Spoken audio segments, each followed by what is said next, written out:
ನೋಡಿ, ರೆಬಲ್ಸ್ ನಾಯಕರು ಒಂದು ರೀತಿಯಾಗಿ BY ವಿಜಯೇಂದ್ರ ಅವರ ವಿರುದ್ಧ ಸಮರವನ್ನೇ ಸಾರಿದ್ದಾರೆ. ರಾಜ್ಯಾಧ್ಯಕ್ಷರು ಬದಲಾಗಲೇಬೇಕು ಅಟ್ ಎನಿ ಕಾಸ್ಟ್. ಈ ನಿಟ್ಟಿನಲ್ಲಿ ಕೇಸರಿ ಪಾಳ್ಯದಲ್ಲಿ ಈ ರಾಜ್ಯಾಧ್ಯಕ್ಷರ ಬದಲಾವಣೆ ಜಟಾಪಟಿ ಸಿಕ್ಕಾಪಟ್ಟೆ ಜಾಸ್ತಿ ಆಗ್ತಾ ಇದೆ. ಜೊತೆಗೆ ಈಗ ಕುತೂಹಲದ ಹಂತದಲ್ಲಿ ತಲುಪಿದೆ. ಏನಾಗ್ತಾರೋ ಬಿಡ್ತಾರೋ, ಏನು ಮಾಡ್ತಾರೋ ಬಿಡ್ತಾರೋ ಗೊತ್ತಿಲ್ಲ. ರಾಜ್ಯಾಧ್ಯಕ್ಷರ ಚುನಾವಣೆ ನಡೀಲೇಬೇಕು ಹೀಗಂತ ರೆಬಲ್ಸ್ ಪಟ್ಟು ಹಿಡಿದು ಕೂತಿದೆ.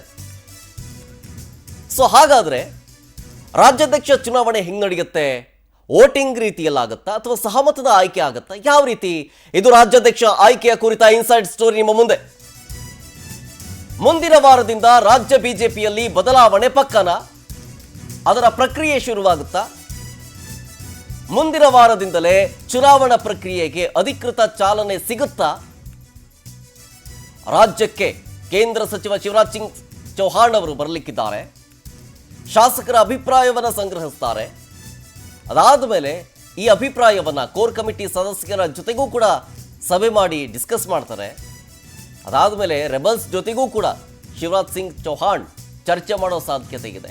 ಸೊ ಅಲ್ಲಿಗೆ ಎಲ್ಲರ ಅಭಿಪ್ರಾಯ, ಎಲ್ಲರ ಮಾತುಗಳನ್ನು ಕೇಳಿ ಆ ಡೀಟೇಲ್ಸನ್ನು ಸಂಗ್ರಹಿಸಿ ಬಳಿಕ ಹೈಕಮಾಂಡ್ಗೆ ಆ ರಿಪೋರ್ಟನ್ನು ಕೊಡ್ತಾರೆ.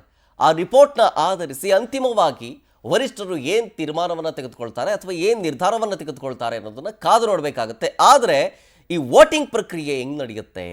ಆಯ್ಕೆ ಪ್ರಕ್ರಿಯೆ ಹೆಂಗೆ ನಡೆಯುತ್ತೆ? ಸಹಮತದ ರೀತಿಯಲ್ಲಿ ಆಯ್ಕೆ ಮಾಡ್ಕೊಳ್ತಾರಾ ಅಥವಾ ವೋಟಿಂಗ್ ಆಗುತ್ತಾ ಅನ್ನುವಂಥದ್ದು ಮತ್ತೊಂದು ಕಡೆ ಇರುವಂಥ ಪ್ರಶ್ನೆ.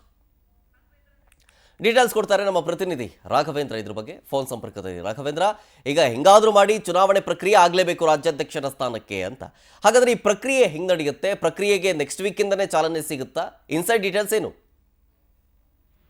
ಶರತ್, ಪ್ರಮುಖವಾಗಿ ಬಿಜೆಪಿಯಲ್ಲಿ ನಡೀತಾ ಇರ್ತಕ್ಕಂಥ ಆಂತರಿಕ ಕಲಹಕ್ಕೆ ಒಂದು ಮದ್ದು ಅರಿಯಲೇಬೇಕಾಗಿರ್ತಕ್ಕಂಥ ಪರಿಸ್ಥಿತಿ ಬಿಜೆಪಿ ಹೈಕಮಾಂಡ್ಗೆ ಬಂದಿರ್ತಕ್ಕಂಥದ್ದು. ಈ ನಿಟ್ಟಿನಲ್ಲಿ ಈಗ ಚುನಾವಣೆಯ ಮುಖಾಂತರ ಇದನ್ನ ಸೈಲೆಂಟ್ ಮಾಡೋದಕ್ಕೆ ಮುಂದಾಗಿರ್ತಕ್ಕಂಥದ್ದು. ಹೀಗಾಗಿ ಮುಂದಿನ ವಾರ ಬಿಜೆಪಿಗೆ ಮಹತ್ವದ ದಿನಗಳಾಗಿರ್ತಕ್ಕಂಥದ್ದು ರಾಜ್ಯ ಬಿಜೆಪಿ. ಯಾಕಂದ್ರೆ ದೆಹಲಿಯಲ್ಲಿ ಈಗ ಚುನಾವಣೆಯಲ್ಲಿ ಜಯಬೇರಿ ಬಾರಿಸಿದ್ರಿಂದ ನೆಕ್ಸ್ಟ್ ಈಗ ರಾಜ್ಯದ ಕಡೆ ಗಮನ ಹರಿಸ್ತಾರೆ.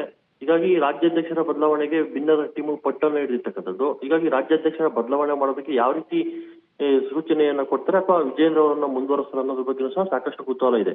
ಹೀಗಾಗಿ ರಾಜ್ಯಾಧ್ಯಕ್ಷರ ಚುನಾವಣೆ ನಡೆಸಬೇಕು. ರಾಜ್ಯಾಧ್ಯಕ್ಷರ ಚುನಾವಣೆಗೆ ಈಗಾಗಲೇ ಶಿವರಾಜ್ ಸಿಂಗ್ ಚೌಹಾಣ್ ಅವರನ್ನ ಉಸ್ತುವಾರಿಯಾಗಿ ನೇಮಕ ಮಾಡಲಾಗಿದೆ. ಹೀಗಾಗಿ ಮುಂದಿನ ವಾರ ಅವರು ರಾಜ್ಯಕ್ಕೆ ಬರ್ತಾ ಇದ್ದಾರೆ. ಅವರು ವೋಟಿಂಗ್ ಮುಖಾಂತರ ಮಾಡ್ತಾರ ಅಥವಾ ಸಹಮತದ ಮುಖಾಂತರ ಮಾಡ್ತಾರ ಅನ್ನೋದ್ರ ಬಗ್ಗೆ ಎಲ್ಲರಿಗೂ ಸಹ ಪ್ರಶ್ನೆ ಇದೆ. ಆದ್ರೆ ಬಿಜೆಪಿಯಲ್ಲಿ ಒಂದು ವಿಷಯ, ಯಾವುದೇ ಕಾರಣಕ್ಕೂ ಸಹ ವೋಟಿಂಗ್ ನಡೆಯೋದಿಲ್ಲ, ಸಹಮತದ ಮೂಲಕ ರಾಜ್ಯಾಧ್ಯಕ್ಷರ ಆಯ್ಕೆ ನಡೆಯುತ್ತೆ. ಹೀಗಾಗಿ ಕೋರ್ ಕಮಿಟಿ ಸದಸ್ಯರು ಮತ್ತೆ ಬಿಜೆಪಿ ರಾಜ್ಯ ಪರಿಷತ್ ಸದಸ್ಯರು ಅಂತ ಏನ್ ಕಲ್ಸ್ಕೊಂಡಿದ್ದಾರೆ 365 ಜನ, ಅವರು ಸೇರಿದಂತೆ ಕೋರ್ ಕಮಿಟಿ ಸದಸ್ಯರು ಮತ್ತೆ 10% MLA MP ಗಳು ಸೇರಿದಂತೆ ಮತ್ತೆ ಜಿಲ್ಲಾಧ್ಯಕ್ಷರು ಅಷ್ಟು ಜನ ಅಭಿಪ್ರಾಯವನ್ನ ಸಂಗ್ರಹ ಮಾಡ್ತಾರೆ. ಆ ಅಭಿಪ್ರಾಯವನ್ನ ಹೈಕಮಾಂಡ್ ಗಮನಕ್ಕೆ ತರ್ತಾರೆ. ಹೈಕಮಾಂಡ್ ನೇರವಾಗಿ ದೆಹಲಿಯಲ್ಲಿ ರಾಜ್ಯಾಧ್ಯಕ್ಷರ ಆಯ್ಕೆಯನ್ನ ಘೋಷಣೆ ಮಾಡುತ್ತೆ. ಈ ರೀತಿ ಒಂದು ಪ್ರೋಸೆಸ್ ನಡೀತಕ್ಕಂಥದ್ದು. ಹೀಗಾಗಿ ಮುಂದಿನ ವಾರ ಈ ಎಲ್ಲದಕ್ಕೂ ಸಹ ತೆರೆ ಎಳೆಯುವ ಪ್ರಯತ್ನವನ್ನ ಬಿಜೆಪಿ ಹೈಕಮಾಂಡ್ ಮಾಡೋದಕ್ಕೆ ಮುಂದಾಗಿದೆ ಅಂತ ಹೇಳ್ಬೋದು ಶರತ್.